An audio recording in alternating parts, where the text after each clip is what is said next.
Sans jamais y croire, les Lions indomptables sont allés à la conquête du ticket qualificatif pour le prochain mondial de football féminin comme on allume un pétard mouillé. Sans flamboyance ni automatisme dans leur jeu, elles n'ont pas su apporter le répondant nécessaire pour faire face à l'ogre portugais, plus en jambes, en verve, manifestement mieux préparé. Un premier but en première manche, avant l'égalisation du Cameroun à la 89e minute, puis le coup de grâce dans les arrêts de jeu pour sceller la victoire portugaise, sans grande difficulté, aidé en cela, c'est vrai, par un arbitrage des plus médiocres. Le Portugal allait briser tout espoir de voir le Cameroun au prochain mondial de football féminin. Ainsi se termine l'aventure en terre néo-zélandaise, où l'on croyait voir l'équipe nationale féminine de football en renaissance après la victoire 2-0 devant la Thaïlande.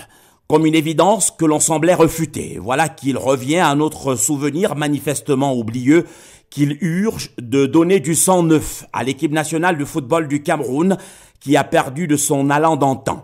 Les Lions ne font plus peur. Comme si toute une époque était révolue, une génération parvenue à son apogée et déjà à l'heure du déclin incapable de se réinventer.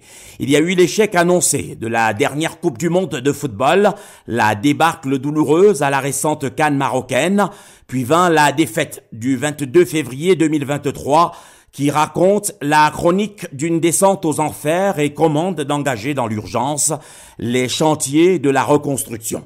Un championnat national de football féminin en cours dont il faut renforcer la compétitivité, dénicher les pépites pour les mettre sur orbite, détecter nos meilleures ambassadrices à l'étranger et bâtir un groupe où l'on vit bien, loin des égos démesurés. Les chantiers de la renaissance que tarde à instruire Gabriel Szabo sont nombreux et s'invitent aux priorités parmi les plus urgentes de ceux qui ont en charge la gouvernance du football au Cameroun. Bafoussam, Luc Periwanji, CRTV. Sans jamais y croire, les Lions...